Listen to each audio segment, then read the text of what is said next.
এই চিংড়ি নারকেল ভাজার রেসিপিটা তোমরা একবার হলো ট্রাই করো।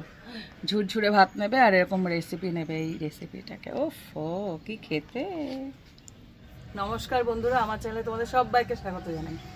দেখো কি বড় বড় চিংড়ি মাছ, বড় বড় চিংড়ি, আর এখানে আছে নারকেল। এটা এমন একটা রেসিপি না, তোমরা যখন দেখবে না বলবে কি আমি প্রায় দিন খাবো, এত সুন্দর এর স্বাদ। আমি নারকেল আসলে এই চিংড়ি মাছ আনাই, আর চিংড়ি মাছ নারকেলে এই রেসিপিটা করে থাকি। এত ছোট কিন্তু খুব সুন্দর, একদম সহজ। চলো শুরু করা যায়। প্রথমে চিংড়ি মাছগুলোকে কেটে নেব। দেখো এই চিংড়ি মাছটা না একটা নতুন পদ্ধতিতে কাটবো। এই সাধারণত চিংড়ি মাছে আমরা খোসা ছাড়াই, তো এটা খোসা ছাড়াবো না। এটা গোল হয়ে না, গোল মানে গোটা গোল গোল লাল লাল হয়ে থাকবে। এই রেসিপিটা আমরা এভাবে অভ্যস্ত, এভাবেই করি। শুধু এই মাথাটা, দেখো মাথাটা নেব আর লেজটাকে, এই যে পাগুলোকে কেটে নেব, আর লেজটা থাকবে লম্বা লম্বা হয়ে। এইভাবেই শুধু মাথার যে শক্ত অংশটা আছে না, এইভাবে কেটে নেব। আর এই যে পাগুলোকে কেটে নেব, আর লেজটা পুরো থেকে যাবে। আর এখানে যে একটা অংশ আছে না, এই দেখো দেখাচ্ছি, এখানে একটা কালো মতন অংশ থাকে, মানে কালো একটা সুতোর মতন। বড় চিংড়িগুলো থাকে, সব চিংড়িতেই থাকে। এই দেখো এই যে কালো সুতোর যে অংশটা, এভাবে টান দিলে, দেখো টান দিলেই খুলে আসছে। এভাবে পরিষ্কার করে নেব প্রত্যেকটা থেকে। এর আগেরটাও তাই, দেখো হালকা করে এইখানটা ধরবে, আর এই যে সুতোর মতো অংশটা বেরিয়ে আসছে। প্রত্যেকটা এভাবে মাথাটাকে কেটে পরিষ্কার করে নেবো। দেখো মাছগুলোকে পরিষ্কার করে ধুয়ে নিয়েছি, সব কটা লেজ বর্তমানে লেজ সহই ভাজতে হবে। দিয়ে দিচ্ছি সর্ষের তেল।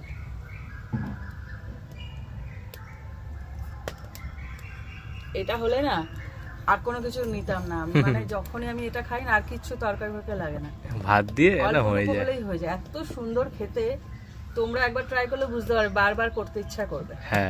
তেলটা পুরো গরম হয়ে গেছে। এখানে দেখো কাঁচা পাকা লঙ্কা নিয়েছি, দুটোই কাঁচা লঙ্কা, একটা লাল একটা সবুজ, দেখতে ভালো কাঁচা পাকা,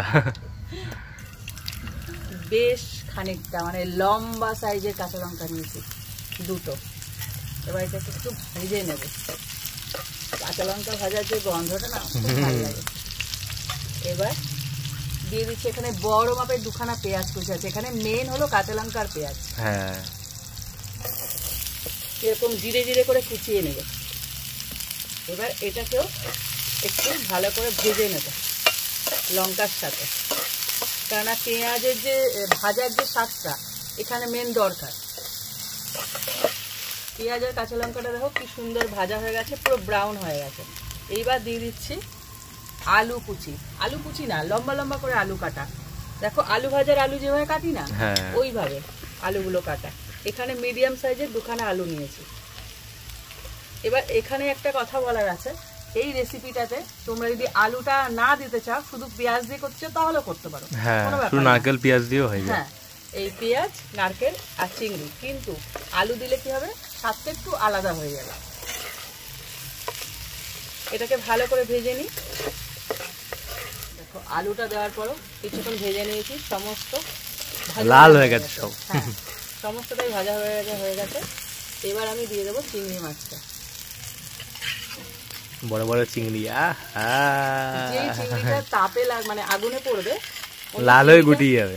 চিংড়িটা না লাল হয়ে গুটিয়ে যাবে। এমনি তো চিংড়ি গুটিয়ে ছোট্ট হয়ে যায়, তাই জন্য লেজটা রেখেছি কেন, যাতে একটু সাইজটা বোঝা যায়, ভালো লাগে দেখতে, আর কিছু না। আর এটা খোসা সমেত রেখেছি।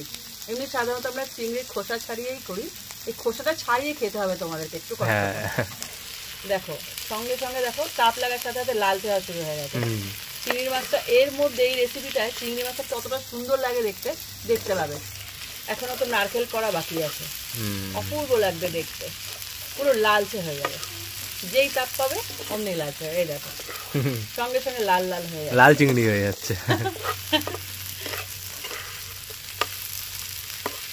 ভালো করে ভেজে নিতে হবে। এই রেসিপিটা যখন তৈরি করবে তখন এরকম হালকা দেখো ধিমে আছে রেখেছি, একদম গ্যাসে করে করবে, একদম সিমে রেখে দেবে গ্যাসটা, তাপটা।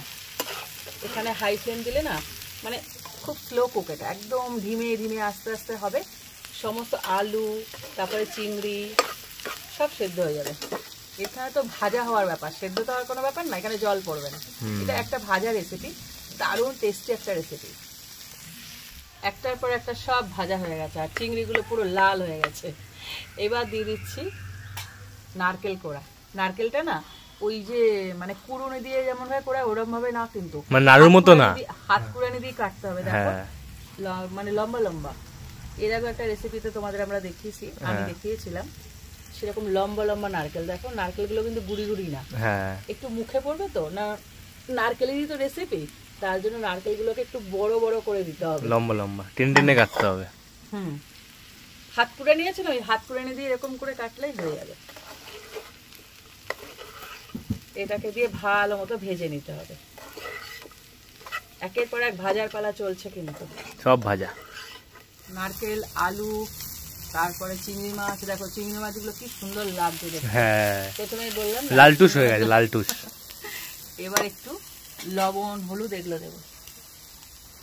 এটা যেহেতু জল পড়বে না, একদম মানে এরকমই ঝুরঝুরে থাকবে, লবণটা বেশি দিও না, জাস্ট ছড়িয়ে দিয়ে দেবে হালকা করে। আর দিচ্ছি হলুদ গুঁড়ো, এটাও হালকা করে। মানে এখানে মশলা না না পাততে দেওয়া, অল্পটুকু একেবারে আনোই থাকবে, তার জন্য লবণ আর হলুদ দেওয়া। এর এত স্বাদ না কি বলবো। আর যেহেতু কাঁচা লঙ্কা কুচি দেওয়া, সেজন্য হাতে করে একটুখানি কালারের জন্য এই দেখো, জাস্ট দেখো ওপর থেকে লঙ্কার গুঁড়োটা ছড়িয়ে দেবো একটুখানি, না দেওয়ার মতো। আর এখানে ভাজা জিরের গুঁড়োটার একটা ভূমিকা আছে, সেটা হাফ চামচ মতো দেব। এইবার একটুখানি নাড়াচাড়ার পালা। দেখো নারকেল একটু মিষ্টি মিষ্টি হয়, একটু ঝাল, সব মিলে। আর চিংড়ি মাছ আছে, যে কি অনবদ্য স্বাদ, না খেলে বুঝতে পারবে না। এই রেসিপিটা অবশ্যই ট্রাই করো, আমি বলবো। এরকম ঝুরঝুরে, একদম ঝুরঝুরে ভাত নেবে, আর এরকম ঝুরঝুরে নারকেল ভাজা নেবে, আর কি লাগে। এখানে একমাত্র তোমরা যদি চাও আলুটা স্কিপ করতে পারো, কোনো ব্যাপার না।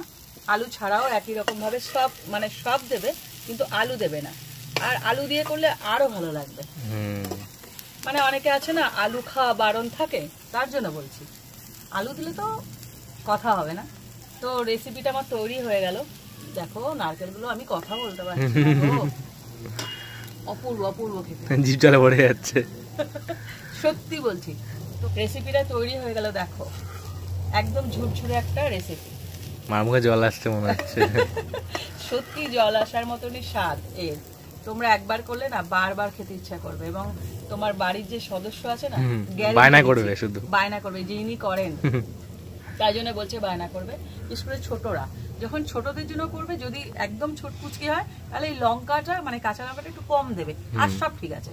কিন্তু দুর্ধর্ষ খেতে ঝুরঝুরে ভাত নেবে। রেসিপিটা ট্রাই করে আমাকে বলো কেমন লাগলো। আশা করি দারুণ একটা রেসিপি দিলাম, ছোট্ট কিন্তু দারুণ স্বাদের। আর ভালো লাগলে একটা লাইক করো, আর এরকম আরো রেসিপি পেতে আমার চ্যানেলটা সাবস্ক্রাইব করে দিও। তো আজকের মতো টাটা।